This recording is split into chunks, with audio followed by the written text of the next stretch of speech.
They hate when you elevate. They stacking up losses, I'm handing them out, yeah, I had to go delegate. It feel like I'm floating, I'm lost in the moment, I swear I could levitate. They never believed that I would really fly. Yo, what's up, world? Welcome back to another great episode of Express Yourself with XPress. I am your humble host, XPress, live in the flesh.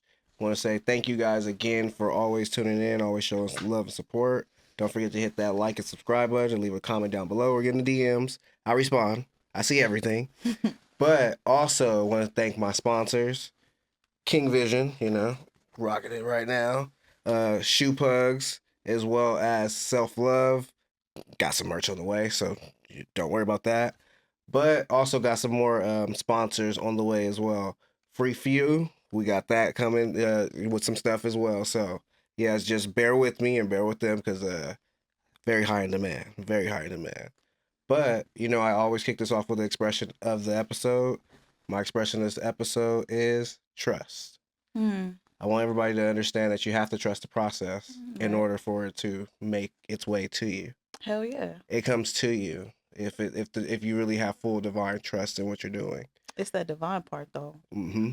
You got to be aligned with the universe, with God, with everything Absolutely. else. It's like, you got to have a higher power kind of guiding that shit because we don't know shit. I'm gonna be honest, we don't. You know have to nothing. trust yourself and your intuition. It True. allows you to trust the others around you Yep. that also have your best interests at heart. Mm-hmm. So real recognize real, like I always say. Yep. And let's really kick it off with why this individual is sitting across from us. Really, really dope individual, talented artist. Thank you. But just down to earth person. Ladies and gentlemen, let's welcome in Miss Tr.eeh. Woo! Yes. I love it. I love love. Nah, and rightfully so. You deserve it. You put in a lot of work, dedicated, and you trust the process for sure. You can see it in your work. So let's start off with letting them know where you're originally from, and then into your family upbringing. Family upbringing, where I'm from. I am from CPT Compton. That's right. Where you Same, at? same. Same. Yep, Hey, same. family ties. Yep, same. So Compton is everything to me.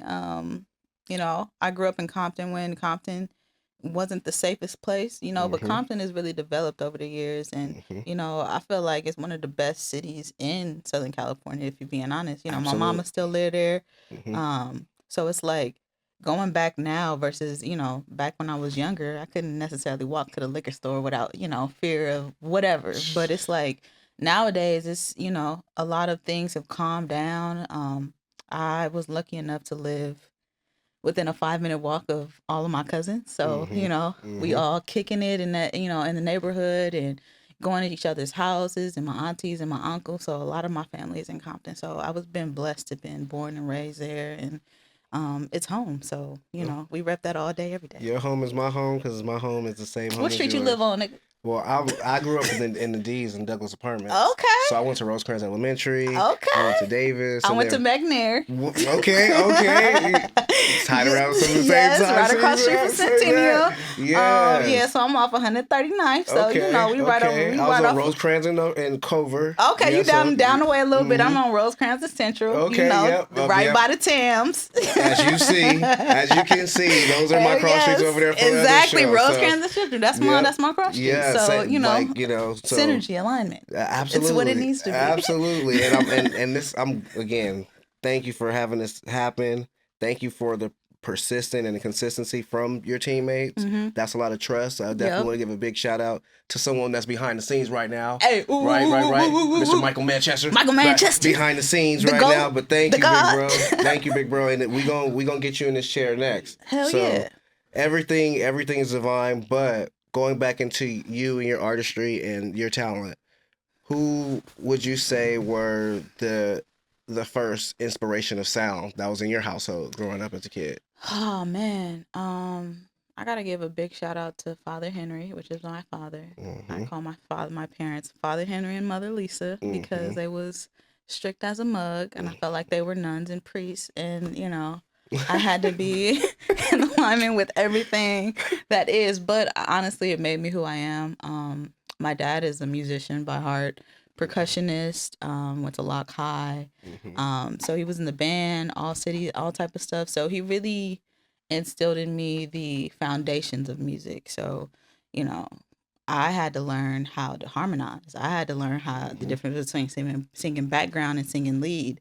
I had to learn the difference between a quarter note and a half note. So like he really got technical with me.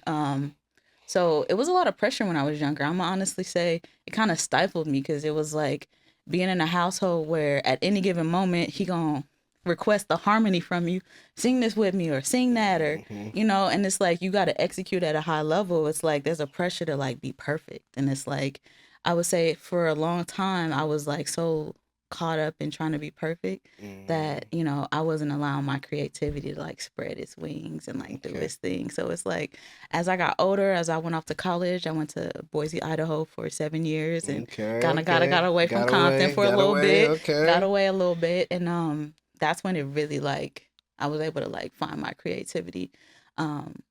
But growing up, we didn't just listen to like neo soul and funk and R&B and gospel. Like he had us listening to like Brazilian music and like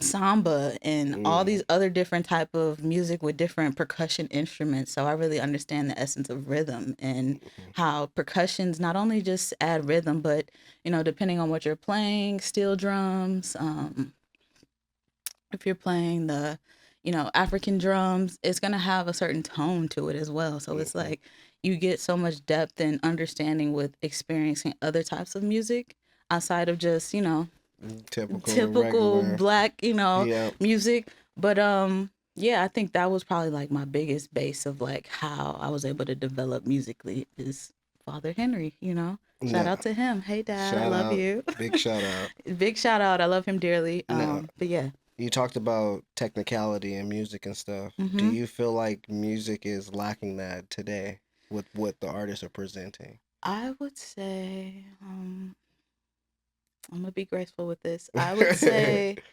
we get away with a lot because of technology. Technology allows us to be a little bit more lazy in our approach to how we execute song production, vocal production, So we have things that we have pretty much like bowling with like the bumper rails on it. Yes. So it's like there's no way you can really strike out for real, because you got some bumper rails. They're gonna keep keep you in lane, but it's like it limits. I think it kind of limits our need to like really tap in and like sharpen the sword. So, yeah, I think it's a goods and pros and cons to it because we have some amazing artists, amazing art, and sonically it elevated us to a whole nother level. So it's like I can't really knock it because like one of my favorite artists right now is Don Toliver, and it's like yes. You can't deny that shit go hard. So the funny thing about me is I catch on to music very early. So I have this certain website where I'm able to get albums within 48 to 72 hours prior to public release. Okay. So like, yeah, I was playing his stuff like 2 weeks before the Super Bowl. Oh, nice. And it's so funny how the world is just stuck on it today. Right. So I take pride in that. I take pride in, being early to the music party. But I like the fact that that's also someone. So let's talk about then and now. All right. So then and now, who are the artists that inspired you then in comparison to the artists that inspire you now? Okay. Then for me, my female goat, is going to be Shaka Khan. Shaka Khan. My grandma worked with her. So. Oh, really? Nice. Yeah. Shout out to grandma because that's the goat right there for me. Whitney for sure. But also from a songwriter standpoint, I got to give it up to people like Emily King. Emily King is an amazing songwriter. I've been very, very influenced by Emily King, just how she approaches her songwriting and her intonation and how she executes her song is just really beautiful. Stevie, of course. The GOAT, So it's like Donny Hathaway is like a big, like, he probably has my favorite song of the entire. I think if I had to have one song that I listened to for the rest of my life, it would be Donny Hathaway's Someday We'll All Be Free. So it's like I can listen to that at my lowest moment, at my highest moment, and it's just gonna give me some energy. So I think from having those as like my really goats are helped me understand that it's deeper than just jumping into a booth and singing whatever. It's like you gotta really know what the hell you're doing, and you gotta do it at a level that you're passionate about, and where it's not gonna be basic. It's not, we're not going in there to make a hit, so to speak. You're going in there to express, purge, therapy, talk about, whatever, but allow yourself to be creatively free, but also sonically and musically in tuned, exactly. So it's like they help me understand that it's a balance between the two. So I would say those from a past standpoint. From a modern standpoint, I would probably say, of course, Don, Kendrick for sure. I would probably say like one of my goals probably be the female Kendrick if I had to be, because I'm a singer at heart, but I listen to rap and jazz all day, so it's like, I can't help but just get hype off that. I really love what Yebba's doing. Yebba is, I like music that transports you out of what you're feeling right now. So, it transports me into another place. Like a lot of people make really catchy songs and really good hits, but it's like I want to be transported to another place. I want to be on some Pink Floyd type transportation, or some EDM type of sonic music, just transportation. So I'm really diverse with like my musical taste. So I don't even want to pinpoint one particular person nowadays because I'm listening to it all. No, I'll accept what you said already. You said some great ones. For sure. Now, when it comes to the sound of music, what do you feel like you bring to the table as an artist? I bring something that's very raw. I'm gonna approach my lyrics raw. I'm gonna record without no auto tune because I want to hear how I sound, like my natural sound to this particular song or energy or whatever. But it's also gonna be like I say this all the time, but like I'm not trying to make the same song twice, because why do that? There's enough music and people making music that why box yourself in? So you're gonna hear a lot of stuff from me. I actually got a track, a single I'm trying to release before the next album, which is one thing I gotta stop you on saying. Oh shit, okay. Like I be telling everybody, especially when you sit across from me, the word trying. You can ask Ruggo, you can ask Miss Clove, you can ask for sure. Sin, you can ask all of them. The word trying. Okay. No more trying. Trying state of mind, doing a state of action. There is no try, only do. So you're in the process of... I'm in the process of executing. There we go. Working towards. Yeah, working towards finishing. It's actually the final mix and masters on the way. Shout out to DJ Immaculate in Chicago. You're killing that shit. I love it. You're killing it. But it's a house track, and it's an anarchist house track. It's, I'm talking about a lot of things that have to do with a lot of the political nature of things right now.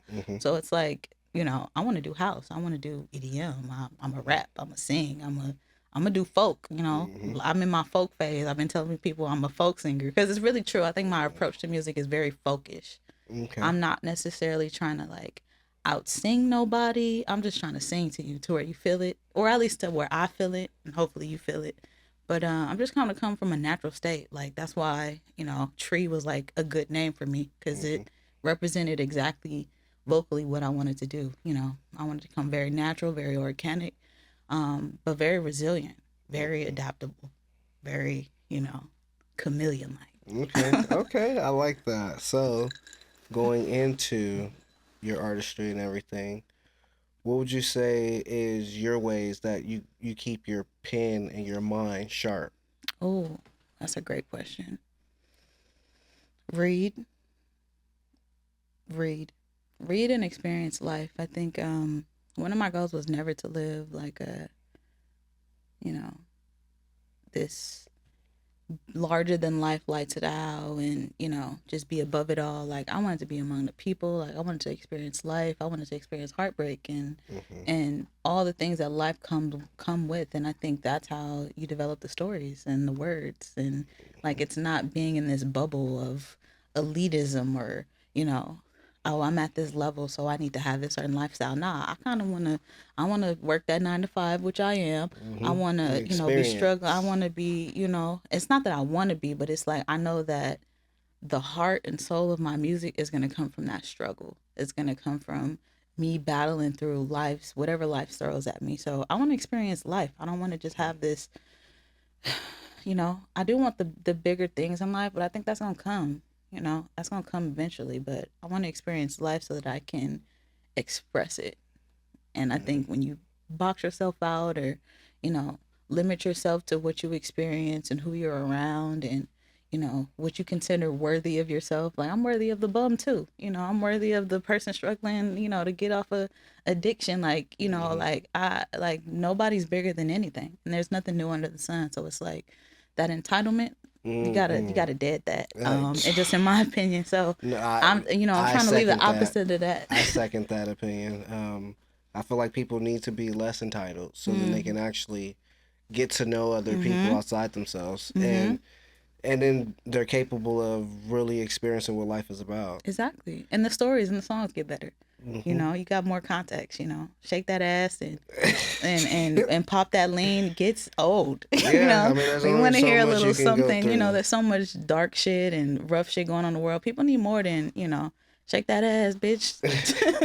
And so getting to your music, how much of your personal life would you say plays a factor into your music? And how many elements of your own personal constructs do you allow the music to be shared? Well, I would say, considering that I write all of my songs, Mm-hmm. you know, people like Michael Manchester, and, you know, I've been working a lot with, you know, people like Lyric and stuff like that. Mm-hmm. Um, they help me refine those lyrics, but from the standpoint of, I'm really pretty much writing all of my lyrics from my own standpoint and my own perspective. I don't think there's been a song yet that I've sung and released that someone else has written for me. I would love to, though, you know, if that Mm-hmm. opportunity comes. But it's like all of it is from my experience and from my perspective, and I think that's how it should be. Um, you know, when you're songwriting, you know, all of it has to come from a personal place. It's almost like a journal, or like a, Mm-hmm. you know, like a therapy session where you're expressing and purging. So it's almost necessary. You know, even when I'm at work or I have to be in the office, it's like I assign myself a couple minutes in the morning when I'm feeling like, damn, why am I here? I don't want to be here. Instead of, you know, internalizing that frustration, let me go write this poem real quick. Let me go talk about my Being constructive whatever. with it. You know, this nigga is fucking with me, and I need to fucking, you know, whatever it is. Get that What out. I need to go get that out. So it's like I make it a point of like making sure I'm being productive with my emotions. And productive by, I mean, like, I'm gonna turn, like Kendrick said, you know, I'm gonna turn your ass into a song. Don't get turned into a song, but Mm-hmm. I'll, you know, that's how I express my emotions. That's how you express Yes, yourself? Okay. that's how I express All pun myself. intended. Yes. All pun intended. Now, I have an amazing segment called Blast from the Past, where Okay. I'm going to have some images up here for you to express yourself about. Okay. All Nice. right. Let's do it. Let's start here. You know, this is actually one of my favorite albums that I've put out. Actually, I haven't put out like albums yet. Like, the album's coming, but this is a favorite EP, I should say. Okay. Something different. I designed this cover. It's indicative of everything that I felt like was my LA experience, from Mm-hmm. the, you know, kind of, you know, sunset type backdrop of the LA city, Rosecrans, obviously. Mm-hmm. You got the Chevy in the back, Of you got the course. boombox, and then you got a lot of floor arrangements. Like, one of the things, shout out to my mother. My mother is an event decorator, so, you Mm-hmm. know, she loves all things accented and ornamented and beautiful. So it's like, you know, I kind of grew up helping her with flower arrangements and events, and we still do that to this day. So it's Okay. like that really played into, you know, just making things beautiful. Like, her goal, one of her goals and purposes in life is making things beautiful, and making things beautiful for people during their best moments, you know, for birthdays, weddings, events, where anytime somebody's celebrating something, she wants to be a part of making it beautiful. So that's kind of where the ornamented greenery comes from, because that's like, I really learned that from her, and God bless her for that. So yeah, something different. That's a hell of an album, yo. That was a dope album. That was my Mm-hmm. first EP. Mm-hmm. Had a lot of fun doing it. Really didn't know what the hell I was doing because it was my first project I ever released or anything. So, um, I'm really thankful. The team, shout out to Anderson. That's been my engineer since I really got serious about this. And he's really been instrumental in making sure that um the sound that I want to execute is what it is. And we've grown a lot. Like, I wouldn't be able to do what I do without him. So, he's been on this journey with me for the past 5 or 6, 7 years. So it's like, shout out to you, nigga. I Shout love out, you. Major. So yeah, that's where this project came from. But yeah, it was a dope project. And how often do you go back and listen to the younger version of you in comparison to the version of you now? Often actually. I'm actually working on some live sets. So, one of my goals is take a lot of the stuff I've done in the past and reinvent that, and from acoustical standpoint. Oh, Like, I'm not okay. about just, you know, allowing the music I create to just live on the track. Like, I want to reinvent it into an acoustical set, or so I want to express it in multiple different ways. So, Mm-hmm. there's a song on there called um Sheesh. I know you reposted that. That's a dope motherfucking song. I'm gonna just say that. A thousand If you want to percent. just, A 1,000%. yes, it's very vibey. It's very, it's very representative of like that LA vibe, and so I'm trying to break that down to an Mm-hmm. acoustical type of environment. So that's been fun. But I listen to it all the time, like even just to like remind myself of who I am. I Mm-hmm. think a lot of times in life, like I get down on myself sometimes. Like I think like, damn, do you really have it? Like is this worth it? Like the struggle of trying to be an artist, but you're not necessarily where you want to be at the moment. But it's like going back to these songs is like a reminder, like, damn, you tight. You Mm-hmm. dope. Mm-hmm. You got this shit. So Mm-hmm. I revisit them all the time. No, that's a dope feeling as Yeah. well. Like, and I definitely understand that feeling of self doubt at Mm-hmm. times and inadequateness. Yeah. We feel like we're not at the position that we would like to be Mm-hmm. in comparison to the work that we've put in. Exactly. So I feel like as long as your heart's into your and your well, as long as your heart and your passion is into your purpose, Mm-hmm. you'll get exactly what you're supposed to get at the right time when you're supposed to have it. I agree with you completely, bro. Mm-hmm. Like you said that perfectly. I ain't even gotta say nothing else. Like that's exactly it. Right. But yeah, that's exactly why I revisited. And I think everybody struggles with confidence sometimes, and some life doesn't always pan out the way you plan it. And it's like that doesn't mean that you're doing anything wrong or that you should give up. I think it's, for me at least, it's a matter of that Mamba mentality. We gonna be in the gym. We just gonna be keep putting up these How shots. much are Like, you willing to sacrifice how to much are get you to where willing you to want to go? sacrifice? Exactly. And I'm willing to bet it all. Like, I'm willing to give it all. Like, I feel like over the years I've sacrificed a lot, and it's like I don't see that stopping because there's a love for the music. There's a love Mm-hmm. for creating this music and being able to express it, and having the ability to. I think I'm really thankful for it too. It's like Mm-hmm. not everybody has that ability to like have an idea, execute it from a musical standpoint, and give it to people. So like, just really thankful to God that I'm able to do that. But it's like not giving up and like continue to put up the shots. I'm not even focused Mm-hmm. on the numbers or who's watching. I'm really focused on this is what I want to do. Um, and nothing's gonna stop me from doing it. And I'm willing to make the sacrifice to make sure that these creative ideas are executed and brought to life. And just having trust and trust in Having the trust, process. exactly, trust in the process. So Mm-hmm. that's a great example of that. Mm-hmm. Yeah. Got some more. Okay, shit. What's next? Moving. That was Mm-hmm. Talk about it. talk about it. Explain and express what this meant to you. I'm gonna start off with the picture. The picture was at the Watch Studios. My homie Jimmy Stone. Shout out to Rich Minority and that whole brand. And Jimmy was really dope and coming through and getting a shot of me in the studio at the moment, recording, moving, and at least the final mixing and mastering session. And it captured a kind of a vulnerable moment of me kind of being in my head like, damn, is this track gonna do it? Or, like I really like it, but I don't know, I think as every artist we wonder like, is this gonna resonate with people? Is it gonna land? Um, and I remember after he took this photo right here, I remember going out into the booth. Anderson's playing back what we just recorded, and I'm like, that's it.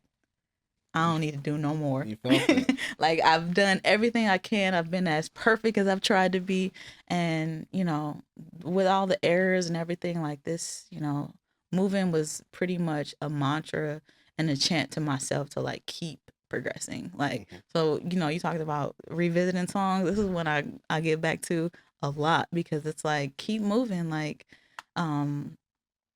Anderson made the beat on this one, and I remember he usually, we have sessions and he plays it back for me, and it's like, yeah, I ain't really messing with that. But as soon as he played this beat, I was like, yo, lock it in. I'm gonna go lay down a reference real quick, and that's really how my songs start. Like I'll hear something I really like, and I'll go in the booth and lay down a vocal reference, and that vocal reference for me is like that instantaneous moment where you get in exactly what you feel from the music. It's not overthought. It's not over contrived. It's just what naturally It's just that comes naturally approaches. come, and Yep. it's like mandatory that I get that. So from that, we was able to develop that song into what it is, and it's one of my favorites. And shout out to Darius for mixing that one. But yeah, that was a great moment.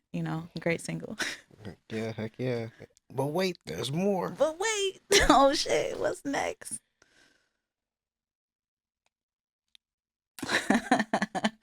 Problems.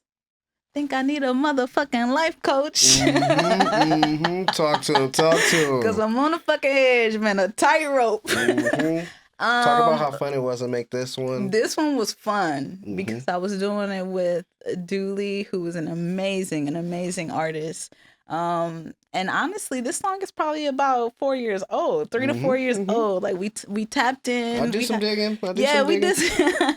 We tapped in, and it was like it kind of set for a little bit. Life happened, and Dooley had his life that he was dealing with, and all the stuff he was dealing with as an artist. I had my own, and then we kind of reconnected during the session with Anderson, and we were like, yo, we gotta like do something. I was like, well, we already kind of got something. We already kind of got an idea, and it was more of that vocal reference type deal. It wasn't all the way fleshed out, so it was like we revisited, and I was like, okay, cool. I think this is gonna be the one. The nexus of this was like, being with your homies. You know how at school when somebody would beat on the table and be like, that grinding beat with the pencil. I was the one doing that. Okay, so cool. You was the one doing the beat. So like that was how this one started. It was like, kick that flow, like drop that beat. So I remember kind of in post production, we brought Michael Manchester involved, and it was like, yo, this was the idea. And I remember him tapping the glass to kind of get that sound to it be exactly kind of how that concept. So that was really fun. But yeah, man, we all got problems. Like nobody's perfect. We all got stuff that we're dealing with, and it's like, just be transparent. Just be real about that. Like, don't try to hide it. Don't try to like be something that you feel shamed about, because it's like nobody on this earth is a white sheet, as my grandma say. Like nobody is clean to where they ain't got a little bit of dirt on them or a little bit something. It's like don't feel bad about that, but learn from our mistakes and understand that all your struggles and all your issues are part of your masterpiece. It's part of what makes you beautiful and that's pretty much what this track kind of represents. Is like, there's gonna be people that's gonna have opinions and all that type of stuff, but that don't have nothing to do with you.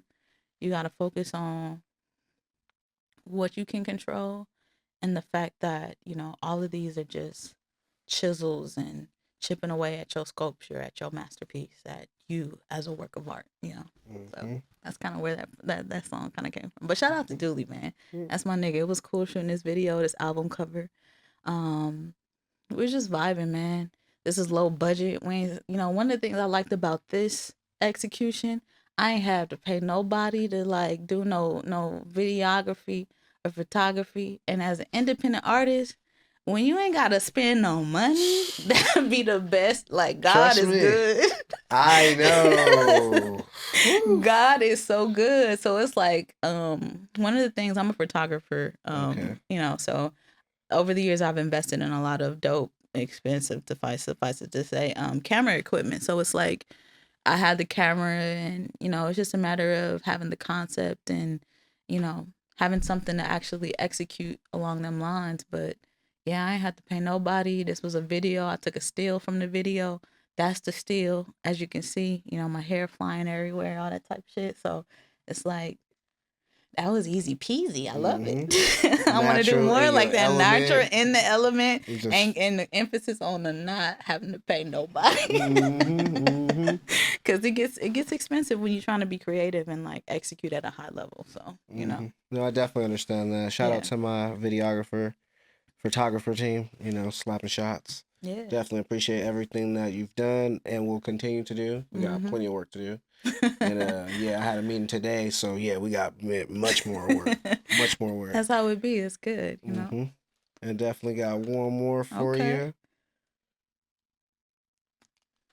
you. Let's talk about it. Talk about it. I will say Blank Stare. This is another one. This one's an older track. I probably started in 2023. Let it sit, you know. You had to let it simmer a little bit. And I came back to it. Like when I first made the song, it was just the hook. So the hook for this song is I forget the hook, man. I can't even think about it. But I started off with the hook, and I didn't have no verses or anything that yet. So it's like I was like, man, this hook is too dope to just let sit. So let me refine it. Let me go tweak it. That's when I brought in Michael Manchester, and he really helped me lock in on the verses. And like, you know, that's my vocal engineer. Like he helps me be the best me I can be. You know, I think anybody that's singing or doing anything vocally, it's good to have a guy like Mike to really expand what you're capable of and kind of push the needle, you know, like help you step outside of your comfort zone and like, hey, yo, do this, like, you know, do this a little bit more energy, or do that again, or that ain't it, you know, like you need somebody in the studio helping you do that. And it's like he's been that for me, and like I'm so thankful and blessed to be able to have him to be able to do that. But you know, between Anderson and Michael and, you know, my cousin V, he, you know, Timeless Moments band that's doing amazing stuff right now out in the scene. Go check them out. Timeless Moments. We got some stuff on the way. June Lee, my guitarist, the GOAT. So shout out to June Lee. We all really pitched in from a musical standpoint on that beat, and like really making that sonically what it was. And like I'm really thankful to those guys for helping me out with this one. Blank Stare was one I released this year, the last single I released. And it's really about just not letting these niggas play with you. It's like, I know you fine. I know you look good. Like, I know you got money. Like, I know, but like, shit, I do too. Like, you know, I got my own shit too. Like, that's not it. It's like, just be real with me. Like, just be honest. Just be yourself. And do your thing. Like I know you doing. Like, I honestly, it's really a homage to, like, in my preference, Black males. It's like, you guys are amazing, and it's like, I think a lot of times society beats you guys down and has these expectations of you, doesn't it take into account your feelings and stuff like that. But it's like, this song is like I recognize that, like, I love it, I want some more of it. Cutting onions. Cutting onions. I love it, I want more of it. And it's like, Blank Stare is just, you know, me, an indication of me. The visual for this is actually on the way as well. Just like, damn, that blank stare of just like amazement. Like, damn, you fine. Damn, you look good. Keep talking to me. Keep doing what you're doing, you know? So that's really kind of how this song came about. But it's like, at the same time, you know, we love y'all niggas, but stop playing with me. No, don't play with me, you know. So I definitely yeah, that was a fun one. curated this one up purposely to go into my next question. Okay. And we've mentioned this brother a few times. Okay. Because you really talk about what it's been like to have the trust that you do have to work with Michael Manchester? Yeah. Because I know it takes a lot for someone to be very open and vulnerable, for someone to be able to come in and have a say-so on their creation. Because I'm also a creator. So Yes. it takes a lot of self-trust in order for us to trust somebody else to be in on what we're working on. Right. So talk about that and how that dynamic has truly helped you grow as a person and also an artist. I'm gonna just say, like, we started off having some really deep, great conversations. I don't think it's always just what you're able to execute in the studio and your music inclination. It's really how you think about life and Right. how you see the world and like what you want for yourself and making sure it's in alignment with who you're around and who you work with. So like, I remember us having a really dope conversation at the studio in Hollywood when we first started working together. We started working together at the spaceship Mars during like a writing workshop with the We Take Off. Shout out to Fabrice and that whole team out in France. That's where I met Mike. And it's like, from there, I just saw how he was able to not only control the room, but control the vibe, but make sure that the vibe was what it needed to be for everybody to feel comfortable, for everybody to execute at a high level. And it's like, damn, I gotta work with him some more. And it's like, from there, I reached out and was like, yo, me being transparent, like, I'm lacking this, and this, and I need your help. So it's like, I think a lot of times just being real and realizing like, I don't know it all. I don't have it all. But being a student of the game and wanting to learn more, bringing those type of people on board, but also realizing their value. And I'm gonna be honest, people, I don't know, how people work, but you gotta pay and compensate people for their time and effort. And I think like 1,000%. one of the things that's been really instrumental with me and Mike and how we've been able to develop a relationship is that there's never been any ambiguity from a business standpoint. It's always been straight and transparent, a great understanding. But then it's also an understanding of expectations. And it's like, he's never not met that expectation. He's actually surpassed it. So it's like, having people in your corner is great, but you also got to understand that person's value, and you also got to understand what that person brings to the table. And in any way that you can, whatever means and method that you guys work out, like, folks got to be compensated. And it's like, one thing I don't mind is paying people for doing excellent work. And it's like, money is like something people don't like to talk about all the time, but it's like, I'm gonna pay him for whatever, even if it's my last. Like, if I gotta struggle for this next week to make sure he in the studio to hear my So shit, be it. I'm gonna give it to him. And it's like, having people that are willing to like show up for you like that, and then you feel the same. I'm gonna show up for you how you need to be, Yeah. what you need. I think that's what makes like good working relationships. So I love them. I appreciate them, and y'all. Boy, somebody Yeah. cut out over here. Yeah, so it's Yeah. like, you gotta take all of that in consideration. It can't just be, having people show up for you. It's like, the best relationships are where it's an even exchange of energy and an even exchange of understanding and being aligned with that person and having a goal, and everybody working toward it and being transparent and being, suffice it to say, vulnerable. Like, people, it ain't about being all hard and flexing and all that type shit. Nah, like, it's really just being yourself and just accepting that we all human, we all go through shit, and being understanding. I think that's one of the best ways to really like tap into the zeitgeist of team building and understanding how to make a dope team. And I'm thankful for everybody, including Mike, that's been on my team so far. And I also got to say some individuals that I'm thankful for, because if it wasn't for them, this wouldn't have happened. So shout out Pops. Shout out Pops. Hey. Shout out Ruggo. Pops. Yes. Man, shout out the whole squad. Shout out Swift Records. Because of Pop's production function, that's how we all came together. Exactly. So it was a great day. I have more content dropping from that day as well with other artists. But I'm glad that you got to come in studio and get the full effect. Actually, I'm thankful to be here. No, definitely, and man, I look forward to seeing and hearing more that's in store. So, with that being said, what could we look forward to in the near future? Magic. Uh-huh. Magical moments. I am currently working on a album, my first album. Shout out to that.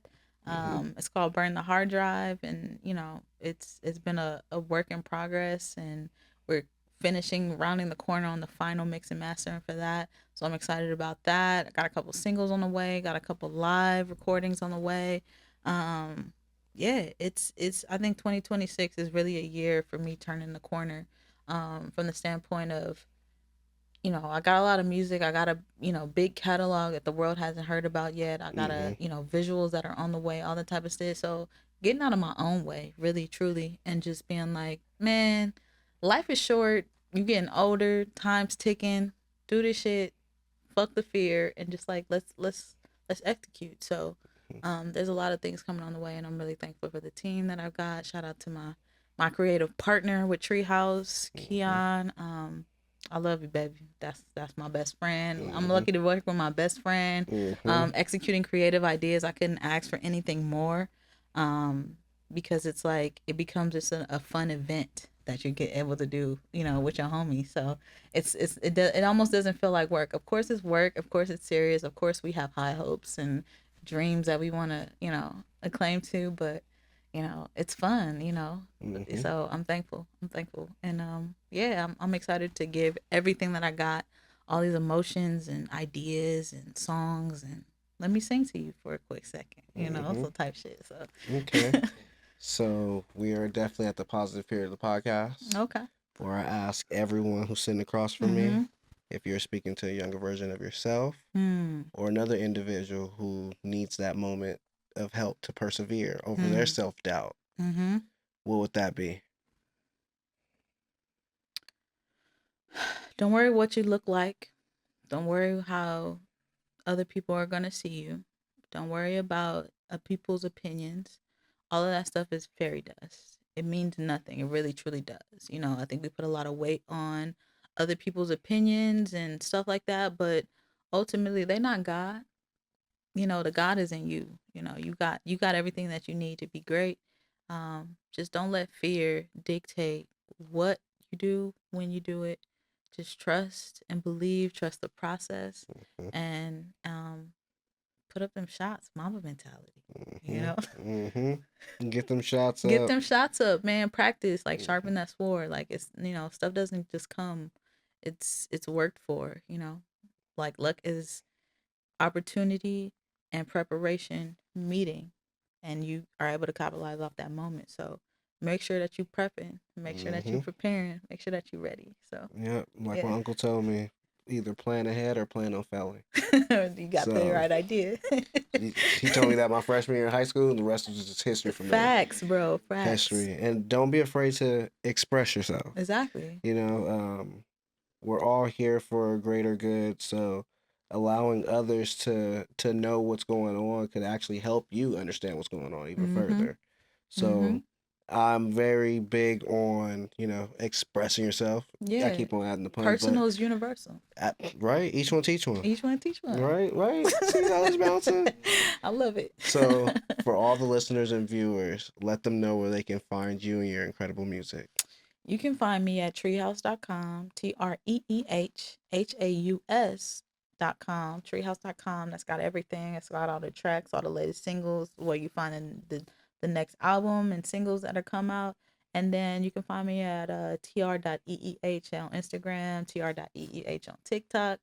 Um, and if you want to email me, treehouse at, treehouse, or it's I forget the email, but treehouse.com. Just it's a link on there to reach out to me, but type in the link and you'll find me. Hey, you guys better know how to find me at this point. Yeah, you can just basically in your Instagram put SBP and I pop up the first thing. So yeah, we're the algorithm's working over here. Mm-hmm. But yes, you know who I am. I am your humble host, SB Press. Thank you guys for tuning in. Don't forget to hit that like, subscribe button, leave a comment down below, or hit me in my DMs. I do respond. Oh yeah, you got a question, huh? I got a question, yo. How long you been doing this, bro? I've been at it I have recordings in my phone from 2017, 2018. Are you serious, bro? Yeah, but Express Yourself has been alive for about three years now. Okay. Nice. I had another podcast name prior to that. Got you. It was called Compadres. Compadres. Yeah, Okay. I put the emphasis on the pod part. So those episodes are still out there. I had 2 different co-hosts, and a lot of things just don't work out. And then to each his own. It is what it is, and it ain't what it ain't. So I felt like it was only that right time for me to go ahead and step away and express myself. Got you. That's a long time in the game, man. Just experiencing this conversation right here, I could tell like you refined, you're really good at what you do. I'm happy to see your success and everything that come in the future. So keep it up, man. You're doing a great job. Thank you. And you guys are gonna see me on some red carpets doing interviews. You guys are gonna see me in some restaurants doing food editions, and some studios doing the studio editions, and some business doing business editions. So it's so much more to this, but. Again, I can't do this without you guys, so thank you again. Don't forget to hit all those things I already told y'all to, but also keep on being a part of this because without y'all, there's none of this. I am XPress, and like that, we're going. They hate when you elevate. The second of losses, I'm handing them out. Yeah, I had to go delegate. It feel like I'm floating, I'm lost in the moment. I swear I could levitate. They never believed that I would really fly.